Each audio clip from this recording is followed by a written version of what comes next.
அனைவருக்கும் வணக்கம். வைகாசி விசாகமானது மே 22 நாளைய நாள் வருகின்றது. இந்த ஒரு நாளில் முருகனை நினைத்து இந்த ஒரே ஒரு விளக்கை மட்டும் நம்ம ஏற்றிட்டோம்னா நமக்கு இருக்கக்கூடிய ஒட்டுமொத்த கஷ்டங்கள் பிரச்சனைகள் அனைத்துமே நீங்கி விடுமாம். நீங்கள் நினைத்த காரியம் எதுவாக இருந்தாலுமே அது கட்டாயமாக நடக்குமாம். எனவே தவறாமல் இந்த ஒரு செயலை மட்டும் நீங்களும் செய்யுங்க. உங்களுக்கு தெரிந்த நண்பர்கள் உறவினர்கள் அனைவரையுமே இந்த ஒரு செயலை செஞ்சுட்டு வர சொல்லுங்கள். இதனால் மிக பெரிய அளவில் நன்மைகளானது நடக்கும். இந்த 2 தானியங்களுக்கு மேலே நம்ம இந்த ஒரு விளக்கை ஏற்றுறதுனால அவ்வளவு சக்தி இருக்குமாம். அது மட்டும் இல்லாமல் இந்த 2 தானியங்களும் முருகப்பெருமானுக்கு மிகவும் பிடித்தமான தானியமாக கருதப்படுகிறது. எனவே தவறாமல் இந்த ஒரு செயலை நீங்களும் செய்யுங்க. உங்களுக்கு தெரிந்த நண்பர்கள் உறவினர்கள் அனைவரையுமே இந்த ஒரு செயலை பண்ணிட்டு வர சொல்லுங்கள். இதனால் மிக பெரிய அளவில் நன்மைகளானது நடக்கும். இந்த வைகாசி விசாகம் முடிவதற்குள் நாம் அருகில் இருக்கக்கூடிய முருகப்பெருமானை எப்படியாவது தரிசித்து விட வேண்டுமாங்க. முருகப்பெருமான் கோவிலுக்கு சென்று முருகனுக்குரிய நாமங்களை நாம் கட்டாயம் கூற வேண்டுமாம். இந்த வைகாசி விசாகமானது வருடத்தில் ஒரு முறை மட்டுமே வரக்கூடியது. மாதம் மாதம் வரக்கூடிய முருகப்பெருமானுக்குரிய நாட்கள் நிறைய இருக்கின்றன. அதை தவிர்த்து தைப்பூசம் எவ்வளவு முக்கியமோ அதனை விட முக்கியமாக இந்த வைகாசி விசாகமானது கருதப்படுகிறது. எனவே இந்த வைகாசி விசாகத்தில் உங்களால் முருகப்பெருமான் கோவிலுக்கு வருபவர்களுக்கு ஏதாவது தானங்களை வழங்க முடியும் என்றால் அது சாப்பாடாக இருக்கலாம், தண்ணீராக இருக்கலாம், மோர் எதுவாக வேண்டுமானாலும் இருக்கலாம். உங்களால் என்னென்ன பொருட்களை தானமாக கொடுக்க முடியுமோ அப்படி அந்த முருகன் கோவிலுக்கு வருபவர்களுக்கு நீங்கள் இந்த தானத்தை எல்லாம் கொடுங்கள். இதனால் மிகப்பெரிய அளவில் நன்மைகளானது நடக்குமாம்.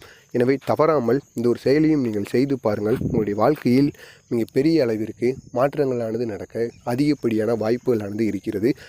நான் இப்பொழுது ஒரு விளக்கை ஏற்றணும். அந்த ஒரு விளக்கை நீங்கள் அருகில் இருக்கக்கூடிய முருகப்பெருமான் கோவிலில் சென்றும் ஏற்றிவிடலாம். இல்லைன்னா உங்களுடைய வீட்டில் கூட நீங்கள் முருகப்பெருமானின் புகைப்படத்தை வைத்து அதுக்கப்புறமா இந்த ஒரு விளக்கையும் நீங்கள் ஏற்றிட்டு வரலாம். நீங்கள் முழு மனதுடன் முருகனை நினைத்து இந்த ஒரு விளக்கை ஏற்றினாலே போதுமாங்க. அவ்வளவு சக்தி இந்த விளக்குக்கு இருக்கான். அது மட்டும் இல்லாமல் இது முருகப்பெருமானுக்குரிய விளக்காகவே கருதப்படுகிறது. எனவே தவறாமல் நீங்களும் இந்த ஒரு விளக்கை ஏற்றுங்க. இப்படி நீங்கள் அந்த விளக்கை ஏற்றும் போது வீட்டில் இருக்கக்கூடிய அனைவருமே, அதாவது நம்ம குடும்பத்தில் இருக்கக்கூடிய அனைவருமே இந்த விளக்கை ஏற்றும் பொழுது பக்கத்தில் இருந்தாங்கன்னா மிகவும் நல்லதான். அனைவருக்கும் என்னென்ன ஆசைகள், ஏதாவது ஒரு காரியங்கள் நிறைவேற வேண்டும் என்பது போல் அனைவருக்குமே இருக்கத்தான் செய்யும். அப்படி இருக்கக்கூடிய அனைத்து விதமான காரியங்களும் நிறைவேற வேண்டும் என்று முழு மனதுடன் நினைத்து கொண்டு இந்த ஒரு விளக்கை மட்டும் நீங்கள் ஏற்றுங்கள். இதனால் மிக பெரிய அளவில் நன்மைகளானது நடக்க அதிகப்படியான வாய்ப்புகள் இருக்குது. அது என்ன விளக்குன்னு நம்ம காண்பதற்கு முன்னாடி மறக்காமல் நம்ம சேனலுக்கு நீங்கள் புதிய பார்வையாளராக இருந்தீங்கன்னா மறக்காமல் நம்ம சேனலை சப்ஸ்கிரைப் பண்ணி வைத்துக்கொள்ளுங்கள். அப்பொழுதுதான் காஞ்சி மகாபிரிவா கூடிய அனைத்து விதமான செய்திகளும், அது மட்டுமல்லாமல் தினசரி நடக்க இருக்கின்ற அனைத்து விதமான பதிவுகள் பற்றியும் நீங்கள் தெரிந்து கொள்ளலாம். உங்களுக்கு நோட்டிஃபிகேஷனாக வந்து கொண்டே இருக்கும். முதல்ல நம்மளுடைய வீட்டில் நம்ம இந்த விளக்கை ஏற்ற போகிறோன்னா பூஜை அறை அனைத்தையுமே நம்ம சுத்தமாக வைத்து கொள்ள வேண்டும். பூஜை அறையை நம்ம சுத்தமாக எந்த அளவுக்கு நம்ம பூஜை அறையும் வாசப்படியும் சுத்தமாக வச்சுருக்கோமோ அந்த அளவுக்கு நம்மளுடைய வீட்டுக்குள்ளே தெய்வம் வருமாம். அதே மாதிரி நாளை வைகாசி விசாகம் முருகப்பெருமான் நம்முடைய வீட்டுக்குள்ளே வரணும்னா நீங்கள் உங்களுடைய வீட்டு வாசலையும் நீங்கள் அதுக்கப்புறமா பூஜை அறையும் சுத்தமாக வச்சுக்கணும். சுத்தமாக வச்சுட்டு முடிந்தால் நாளை உங்களுடைய வீட்டை கூட நீங்கள் அலசி விட்டுக்கோங்க. அலசி விட்டுட்டு அதுக்கப்புறமா முருகப்பெருமானின் ஒரு புகைப்படத்தை எடுத்து பூஜை அறையில் வச்சுக்கோங்க. பூஜை அறையில் வச்சுட்டு அதுக்கப்புறமா ஒரு விளக்கை ஏற்றிக்கோங்க. ஏற்றிட்டு ஒரு தட்டு இருந்தால் எடுத்துக்கோங்க. அது தாம்பூலமாக இருக்கலாம், இல்லைன்னா சிறிய பித்தாளை தட்டு ஒன்றை எடுத்துக்கோங்க. பித்தாளை தட்டாக இருக்கலாம் அல்லது கண்ணாடி தட்டாக இருக்கலாம். அது உங்களுடைய விருப்பத்துக்கு ஏற்றது. ஒரு தட்டு ஒன்றை எடுத்து வைத்து கொள்ளுங்கள்.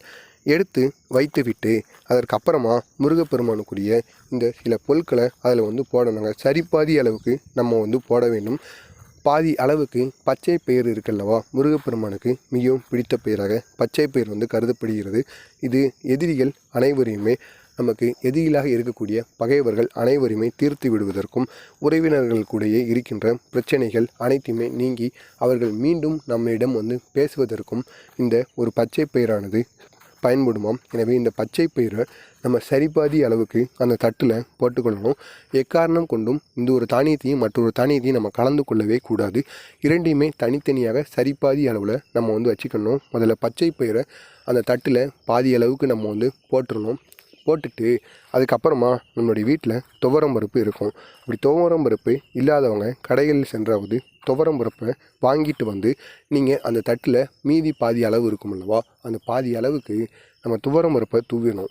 அப்படி இந்த துவரம் பருப்பை பாதி அளவுக்கு தூவிக்கொள்ள வேண்டும். அப்படி இந்த துவரம் பருப்பை நீங்கள் தூவும் பொழுது உங்களுக்கு என்னென்ன ஆசைகள், நினைத்த காரியங்கள் எது நடக்க வேண்டும், குழந்தை பாக்கியம், திருமணத்தடை எதுவாக இருந்தாலும் பரவாயில்ல, அது நீங்கள் அனைத்தையுமே நீங்கள் முருகனிடம் கேட்கலாம். இந்த ஒரு நாளில் வைகாசி விசாகம் அப்பொழுது நம்ம முருகனிடம் எதை கேட்டாலும் அது கட்டாயமாக நமக்கு வெற்றியை கொடுக்குமாம். அவ்வளவு சக்தி இந்த வைகாசி விசாகத்தில் இருக்குது.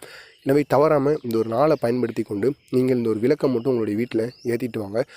சரிபாதி அளவுக்கு பச்சை பயிரையும் அடுத்து சரிபாதி அளவுக்கு துவரம் பருப்பையும் நீங்கள் போட்டுக்கோங்க. போட்டுட்டு அதுக்கு மேலே ஒரு மண் அகல் விளக்கு இருக்குல்லவா, அந்த மண் அகல் விளக்கை இந்த ரெண்டுக்குமே நடுவில் வைக்க வேண்டுமாங்க.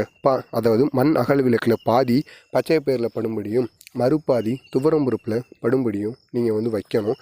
வச்சுட்டு அதுக்கப்புறமா நல்லெண்ணெய்யோ இல்லைன்னா நெய்யோ இந்த இரண்டில் ஏதாவது ஒன்றை வைத்து நீங்கள் தீபம் ஏற்ற வேண்டும். நெய் தீபமோ அல்லது நல்லெண்ணெய் தீபமோ ஏதாவது ஒரு தீபத்தை நீங்கள் ஏற்றணும்.